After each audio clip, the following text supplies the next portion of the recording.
Beberapa jam setelah Israel melancarkan salah satu serangan udara paling agresif terhadap situs strategis di Iran, dunia bertanya-tanya, bagaimana Teheran akan merespons? Tak butuh waktu lama untuk mendapatkan jawabannya. Malam itu, sistem pertahanan udara Israel dipaksa bekerja melampaui batas kemampuannya. Dari barat Iran, ratusan rudal dan drone diluncurkan secara bersamaan menuju jantung wilayah Israel. Tel Aviv, kota yang selama ini dianggap simbol kekuatan ekonomi dan stabilitas, menjadi salah satu target utama. Yang mengejutkan, bukan hanya jumlah proyektil yang ditembakkan, tetapi juga kecepatan dan skala koordinasi serangannya. Sinyal radar penuh hanya dalam hitungan menit. Ribuan warga sipil bergegas menuju tempat perlindungan.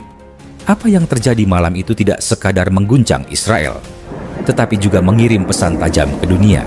Konflik ini telah memasuki babak baru.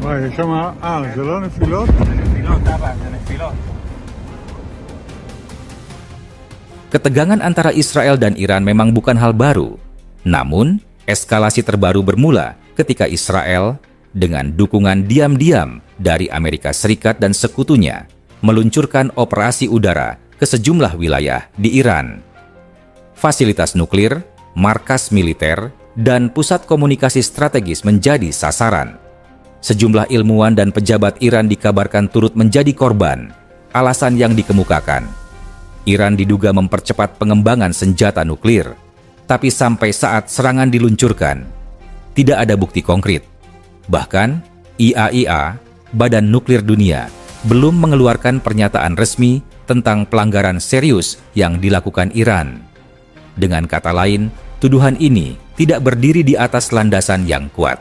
Banyak pengamat menyebut langkah Israel ini sebagai bentuk provokasi sepihak dan bukan upaya pencegahan. Serangan ini dilakukan tanpa persetujuan komunitas internasional.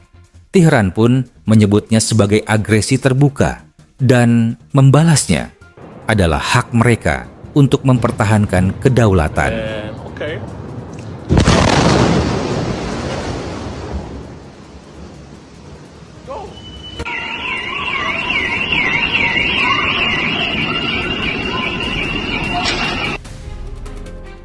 Lebih dari 150 rudal balistik, termasuk Shahab 3 dan Sejil, meluncur dari Iran menuju Israel, ditambah sekitar 100 drone kamikaze dan pengintai. Semua diarahkan ke berbagai target strategis, Tel Aviv, Yerusalem, pangkalan militer Negev, dan infrastruktur di Ashdod dan Be'er Sheva. Menurut laporan sementara dari lapangan, puluhan rudal berhasil menembus pertahanan Iron Dome dan menghantam beberapa kota. Di Tel Aviv, asap mengepul dari kawasan industri dan ledakan terdengar berulang di distrik selatan kota. Sirene meraung tanpa henti. Warga berlarian menuju bunker. Di kota Ashkelon dan Netivot, sejumlah bangunan hancur. Api membakar area permukiman. Ambulans dan tim penyelamat berseliweran di jalanan.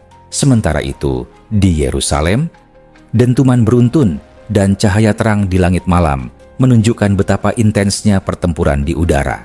Meskipun sebagian besar proyektil berhasil dicegat, volume serangan yang sangat besar dan simultan membuat sistem pertahanan kewalahan.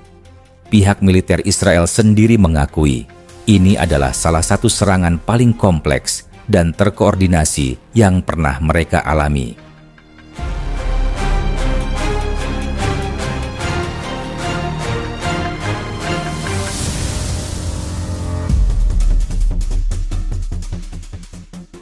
Dalam upaya merespons serangan ini, Israel mengerahkan semua sistem pertahanan udara terbaiknya, dari Iron Dome, David Sling, hingga Arrow Trig.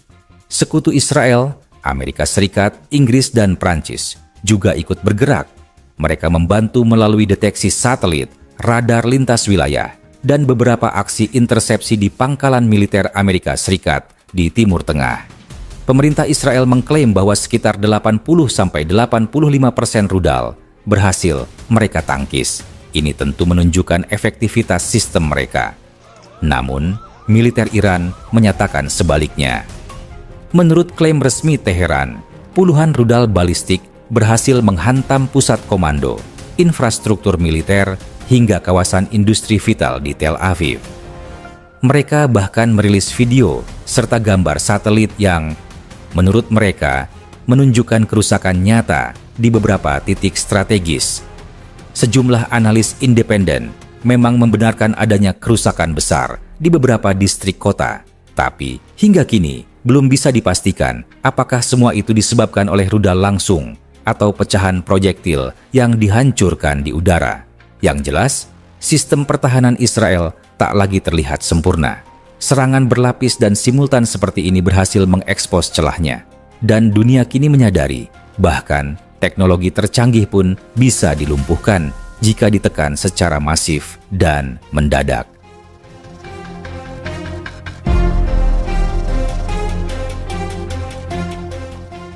Dewan Keamanan PBB segera menggelar sidang darurat.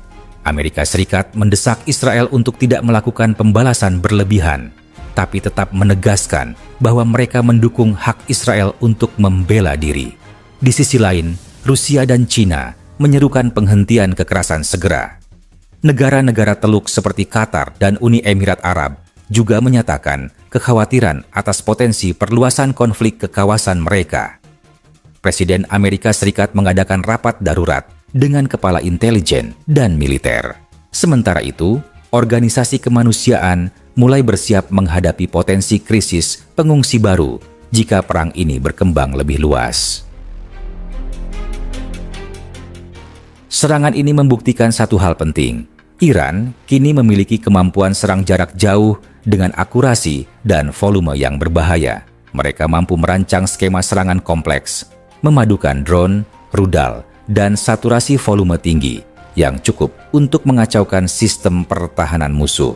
Bagi Israel, walau sebagian besar rudal berhasil dicegat, efek psikologis dan kerugian strategis tetap terasa. Dan ke depan, tekanan tidak hanya datang dari Iran, tetapi bisa juga dari Hizbullah di utara atau kelompok proksi Iran lainnya di Irak dan Suriah. Dengan kata lain, perang asimetris berteknologi tinggi sudah dimulai.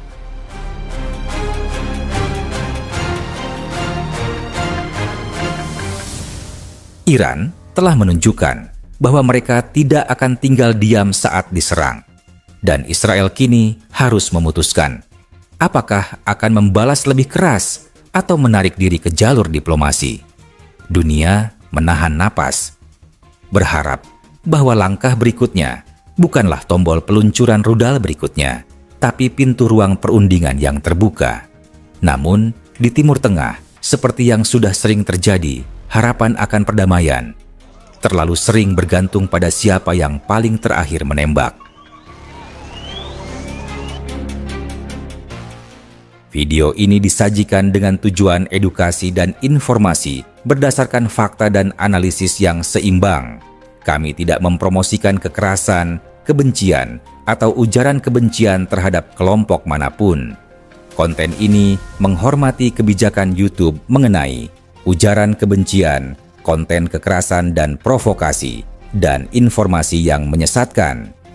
Referensi kebijakan YouTube dan undang-undang terkait, Pedoman Komunitas YouTube, Undang-Undang Informasi dan Transaksi Elektronik Indonesia, dan Konvensi Internasional tentang Hak Asasi Manusia.